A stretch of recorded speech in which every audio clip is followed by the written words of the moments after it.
assisted living. Yeah, well, if you were 121, I'd be 111. Yeah. And I'm not going that long. Really? I'm going to resign before this. So my son keeps sending me brochures from Ingleside, which is an assisted living community near where I live now.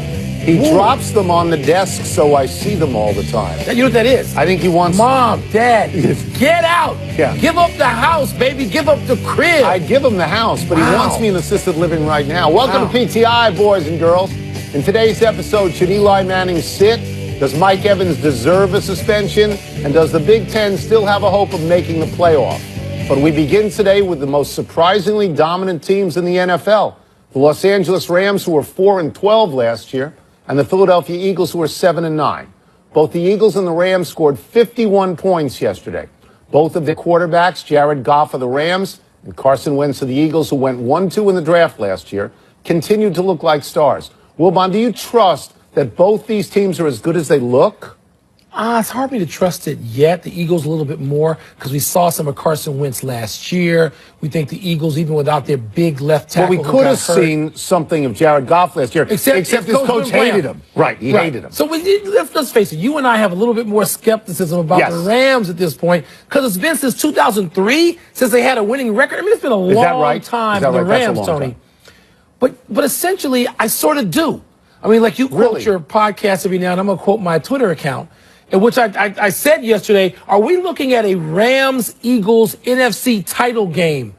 And yes, it could be. Tony, these teams look really good. And in the absence of a threat in the NFC, Cowboys, Redskins, maybe lurking, maybe? Well, Seattle, we thought so yesterday. Yeah. Why not? Cowboys. Yeah.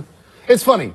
I don't trust them yet. You don't want to sign up for this yet? I don't, because I know what was last year and I know what was the year before and the year before that. So I looked at their schedules because I thought, what do they got coming up?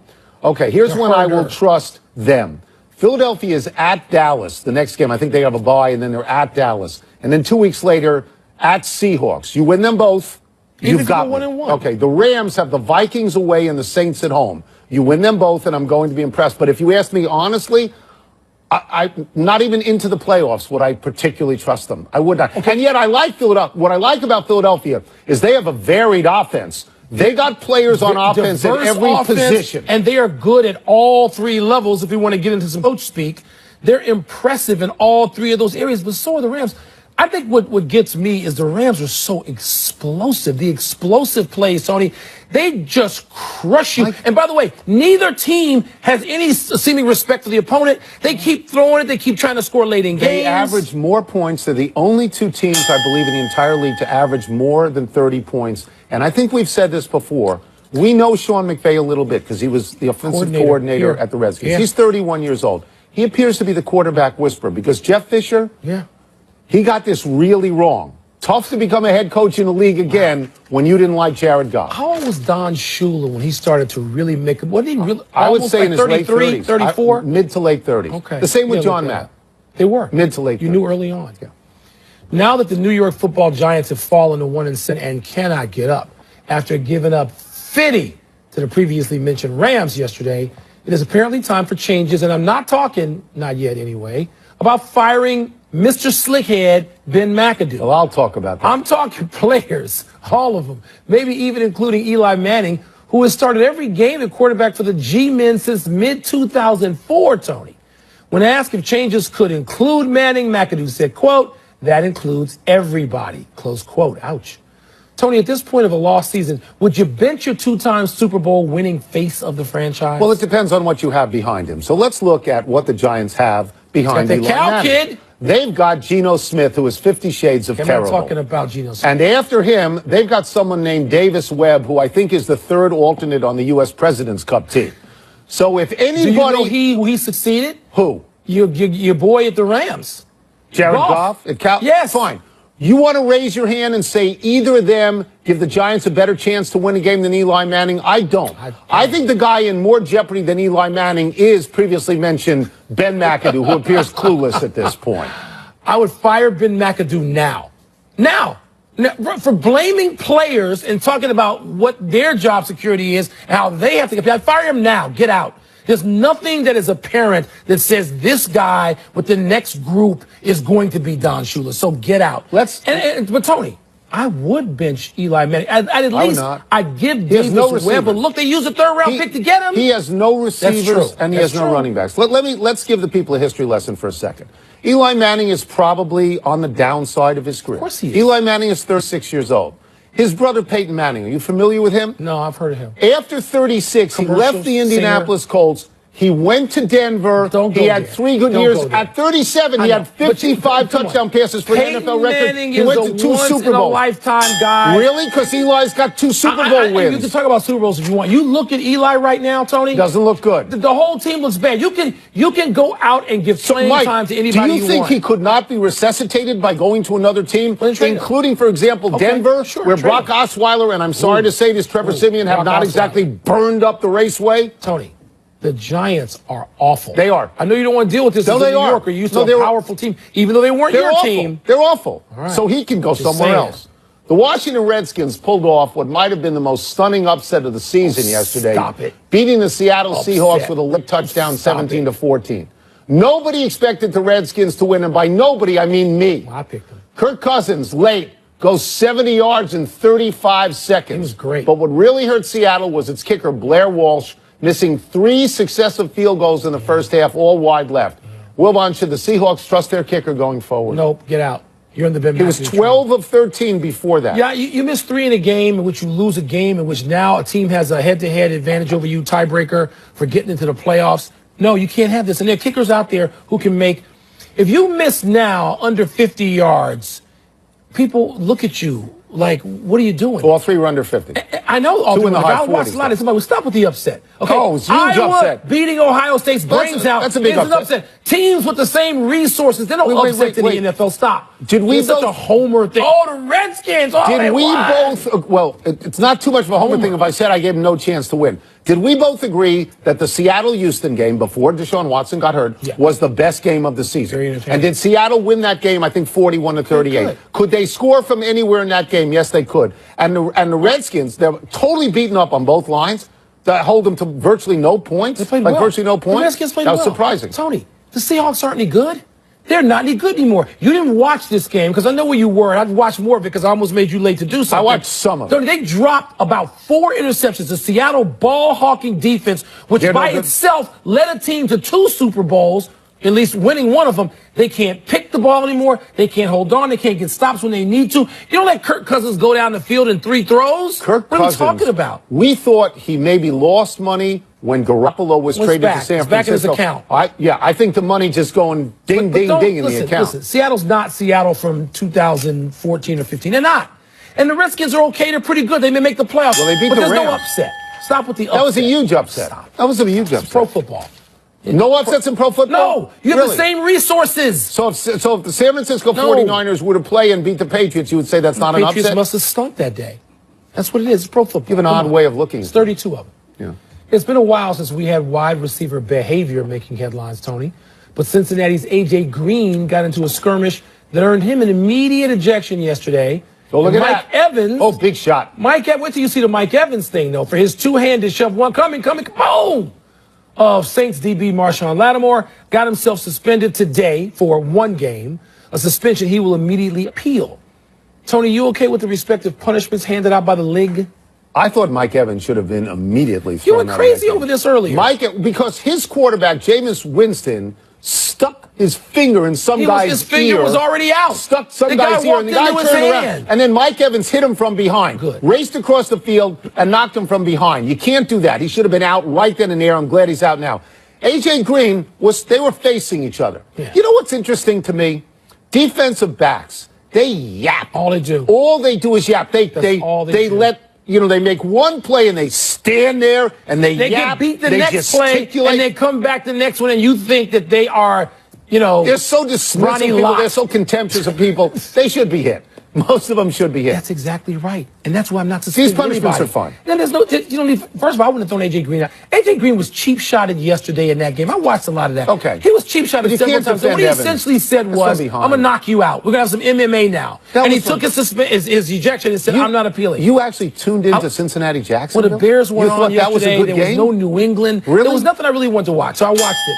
way too much. Can I make one point here about Tampa Bay, a team that I thought was going to make the playoffs? And Mike Evans, I wouldn't have suspended. They're 2-6. He has to go. No, he doesn't. Jameis Winston's being shut down for a few weeks because of the shoulder. How wrong was I on Tampa Bay and Oakland, by the way? Wrong on both. Well, because 2 quarterbacks got hurt. They can't we move now to college football, where a couple of highly ranked one-loss teams got beat. These are upsets. Yes. Ohio State crushed by Iowa. Upset. Ohio State will lose the number 6 ranking. Penn State beaten by Michigan State. Upset. Will lose the number 7 ranking. Wilbon, this is your conference. After these losses, is your Big Ten out of the playoff picture? Are we out of the playoff picture with an undefeated team? Well, that's what I'm asking. 9-0, Wisconsin, I'm asking. Which has a conference championship to win or not win. No, Wisconsin has 2 games it will win in the regular season, 3 games, and they will go 12-0. They will be favored in all 3 of those games, and then Wisconsin will go into a playoff, a Big Ten. They were ranked behind. I don't care. As a no-loss team, they were ranked behind 2 one-loss teams in that conference. Ranking is what happened. I'm talking about what's going to happen. Okay. Okay. So Wisconsin's going to win its 3 games and go into the Big Ten championship game and play either Ohio State, Penn State, or Michigan State. Probably, I think Michigan State actually. Okay. So they win that game. They're going to be 13-0, and guess where they're going to be? They're going to be in the Final Four. Period. Okay. Showstopper. So I'm going to agree with you on that. If they go all the way through and win the conference, it is so hard for me to believe that the playoff would exclude a Big Ten undefeated champion. It better not. But if they lose one, well, that's it. Then your conference is cooked. So what? They don't earn it. They didn't deserve it. If you're undefeated and people are looking at Notre Dame and the loser of Alabama, Georgia, and Oklahoma, TCU, these are one-loss teams at that point. Notre Dame isn't going to be favored against Miami in South Beach and favored against Stanford. If they are favored, it'll be by 1. Some nominal lunatic. You don't think they're going to win them both? Fanatic from Vegas. We agree that if they win them both, they're in. Yes, I don't believe they're going to win them both. I told you this weeks ago. I didn't think they're going to win all 3 games, including the NC State game, which they've already won. Would you agree that if Wisconsin loses in the Big Ten championship, your conference is cooked? It's not cooked. They didn't earn their way in. Okay. You earn your way in. See, I think if Wisconsin is undefeated all the way through, they will be in. I could see both Alabama and Georgia if they played a really good game. I could see even with 1 loss. Yeah. But don't Notre Dame. Top Ranked Boxing, Saturday at 10:30 on ESPN. Welcome back to Pardon the Interruption, presented by Sky Vodka, part of Happy Hour.